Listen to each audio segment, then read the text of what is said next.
daf may fàttali benn dossier de viol boo xam ne balance dina ko traité ci jotaay yi di ñëw benn waay boo xamante ne wàllum viol lañ koy toppee mais bi ko alkaati yi jël ci yoon bi da leen laaj ne leen ki ñu may tuumaal majeur la wala mineur la ça veut dire que moom xamul sax ki ko porte plainte ak ki ñu koy ji wàllum viol pour expliquer leen rek jox leen une idée ci parfois mbir yi nu muy doxee maître Aliou Sow des observations par rapport ak maître li mu wax li parce que bu ne justice bi li ci doxul bëri na y a des problèmes réew mi fi mu jëm baaxul c'est pas n'importe qui le dit c'est un acteur de la justice qui le dit et que nee na aussi li ñu tëjee Ousmane Diagne jar woon ñu koy tëj kaso xam nga bu ñuy waxtaan boo xam ne ni amul benn parparloo dañuy waxtaan pour lii amal njëriñ sénégalais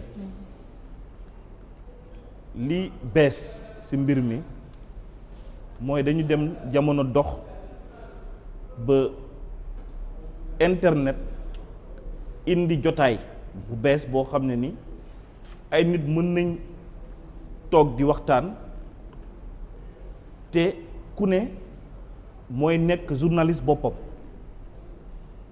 mooy maanaam Facebook mooy damay joxe firnde rek Facebook boo xasee ubbi sa compte say xibaar mun nga ko bind sa compte say photo mun nga ko fi def sa compte ak yeneen say live mun nga ko def mu nekk lu bees ay boroom xam-xam toog daje ne lii de war nañ ko saytu parce que nit ki bu mënee jóg def live wax lu ko neex bu mënee jóg def ay déclaration ay affirmation def boppam journaliste kooku de war nañ xool ay mbiram ñu dem di gis ni am na ñoo xam ne ni tey yéen ñëpp d'accord ngeen ko yéen sax journalistes yi yéen a ngi koy ñaawlu li ñuy wax fake news maanaam wax lu dul dëgg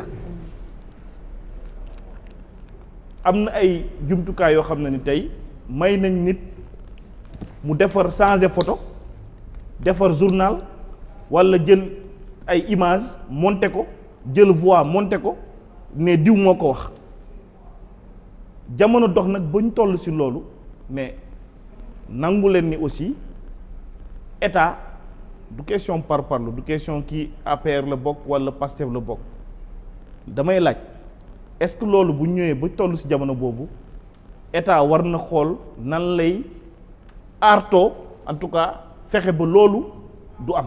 mais Ousmane Diagne deful loolu de. ma pare beneen bi mooy est-ce que yéen journalistes yi waxuma la journaliste rek ñii di sénégalais yi di yeewu di bëgg xam lan la taskatu xibaar yi wax lan la journal diw wax lan la journal diw wax ñu yeewu avant sax journal boobu di génne am na koo xam ne ni defar na journalam jël ci journalu jàmbur titre am wane ko ci internet comme étant éditorial comme ligne éditoriale loolu su amee c'est normal que procureur jóg xool ko saytu ko maintenant nag yow wax nga ko sànq bi ngay présenter nga ne dossiers yi ñu fi évoqué yëpp am nañ présomption d'innocence maanaam am nañ yoon am na droit topp leen mais kenn waxul ni ñoom ñoo ko def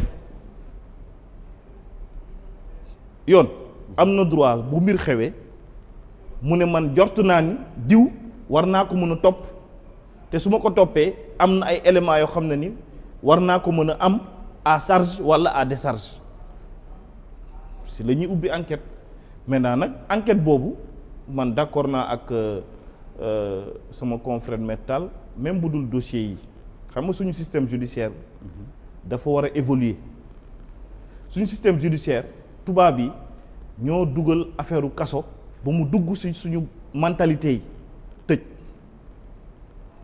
mais ñun bu ñu trahirul suñu serment du politique mooy tax ñu wax ñaanuñu kenn ñu koy tëj si à plus forte raison bu dee am na affaire yoo xam ne ni war nañ leen mën a may ñu leen di woo di leen déglu di leen bàyyi ñu dellu seen kër ba bés bu ñu amee lu leer ñu taxaw kanamu tribunal ñu daan leen li ñu leen di daan atte yi nga xam ne ni am na ñoo xam ne toog nañ ay at longue détention loolu Sénégal aussi def na ci ay jéego tey boo xoolee moom du ma bàyyi ma fen am nañ sur le plan criminel la chambre criminelle à l'époque c'était la cour d'assises nit mënoon na toog ay ati at mu ñëw ñu atte ko ne ko defoo dara ñu bàyyi ko mu perte tout ça.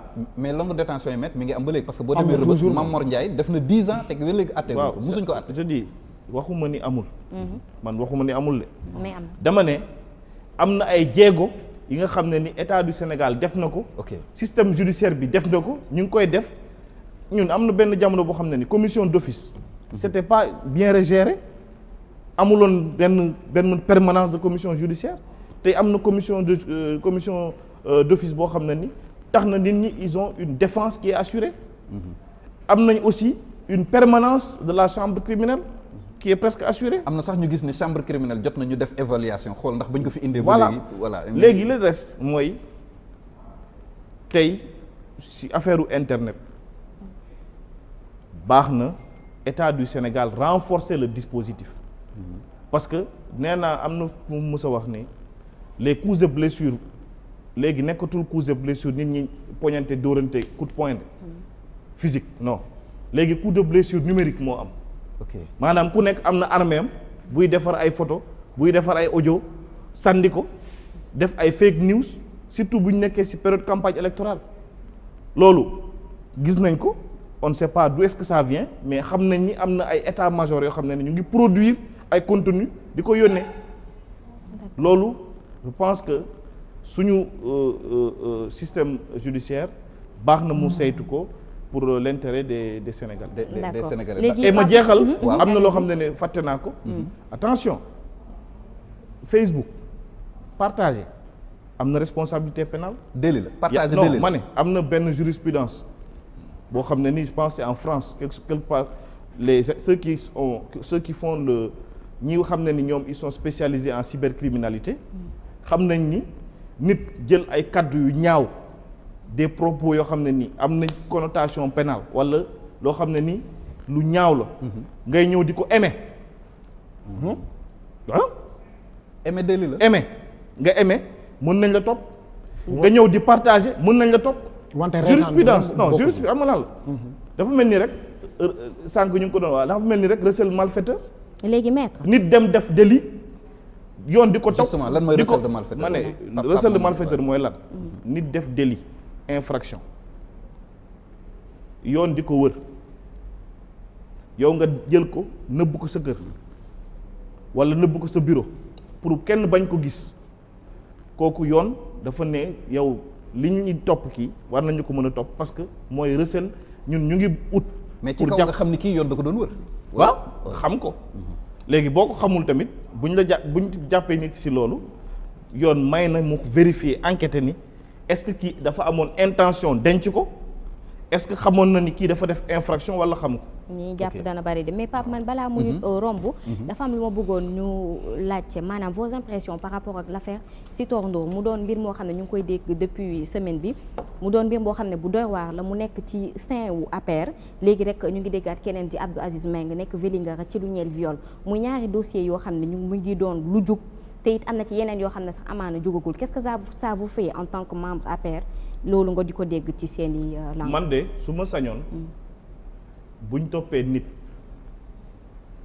toppee nit def infraction waruñu ne membre parti bii la membre syndicat bii la membre dëkk diw la. c'est pour faciliter mais l'identification. non xam nga yéen ngeen baal ma yéen saay si seen traitement liggéey yéen a ngeen tooñ parce que nit am na activité boppam boo xam ne ni bokkul ak kuréel bi nga xam ne ni fa lay yëngatu da ngay gis parfois nit def benn infraction ñu ne doomu diw ministre diw walla doomu kilifa diw mais loolu pour man war nañ changer façon traitement information boobu parce que la responsabilité pénale elle est individuelle maanaam nit ki li mu def moom moo ci war a répondre du parti moo ci répondre du syndicat moo ci répondre du famille moo ci répondre du dëkk moo ci répondre léegi nag pour les affaires qui sont en cours yu mel ni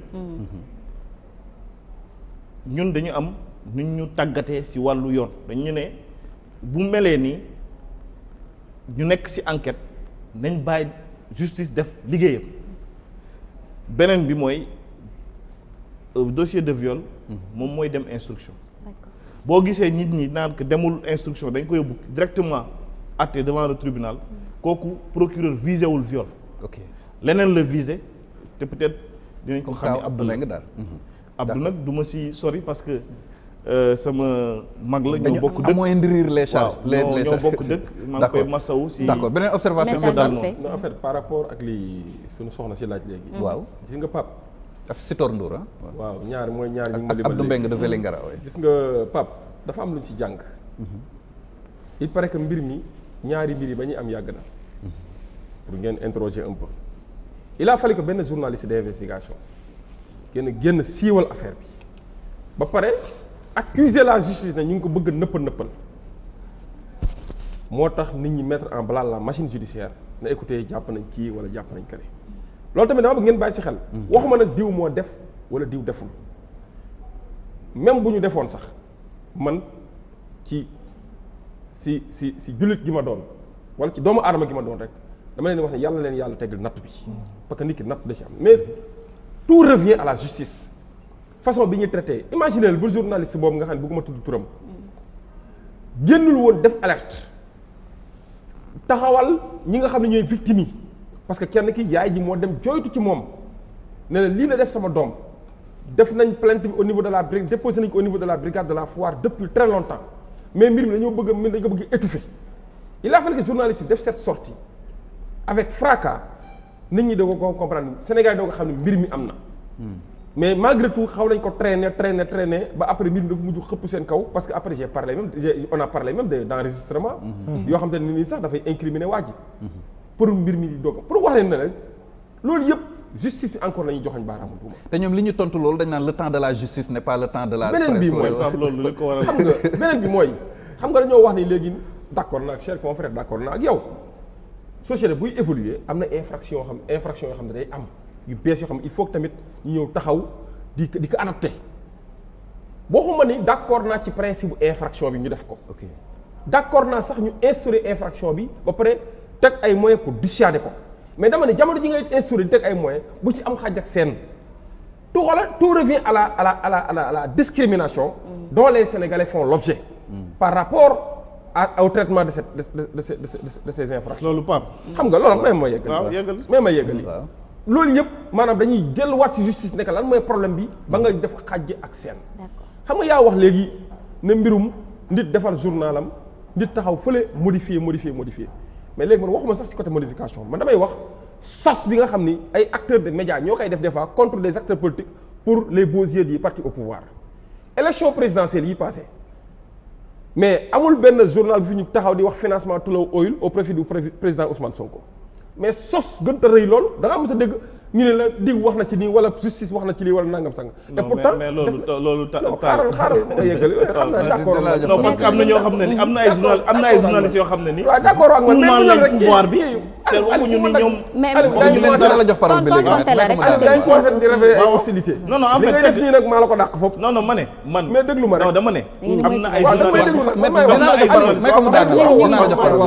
sànq li yaa ngi wax d'accord ma maa ngi muñ taxaw. la défense a toujours la parole boo xoolee temps bi moom moo gën a jël parole. déedéet jël ma parole la bàyyi nga wax ba ngaa wax sànq ba daaneel d'accord ma ak yow ci lu bari nag. mais man maay wax may ma rek muñal.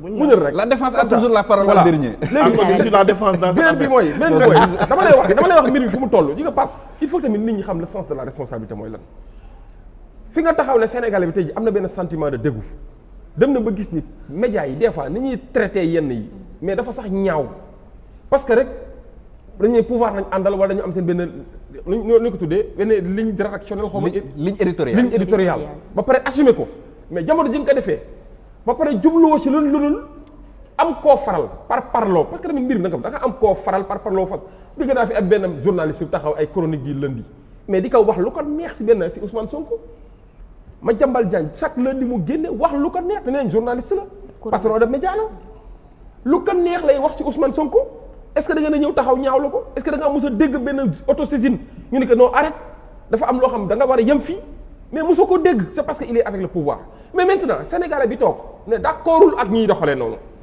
kenn du ko imposer benn ligne éditoriale kenn du ko imposer benn information fi nga mën a taxaw boo wax ne sos sa benn information pour imposer ko opinion bi keneen taxaw ko def benn contre-offensive pour wax ne lii sos na yenn procédé nag d'accord ma ci mais pour wax ne la li ngay def nii ñun ñoo la ko dàq foofu xam nga fa lañ doon xaar état ak justice mu ñëw taxaw nag ne hey nañ pencoo mbir mi ñi nga xam ne ñoo joxe information nañ ko ak seen aqulaay taala nañ wax information juste et vrai.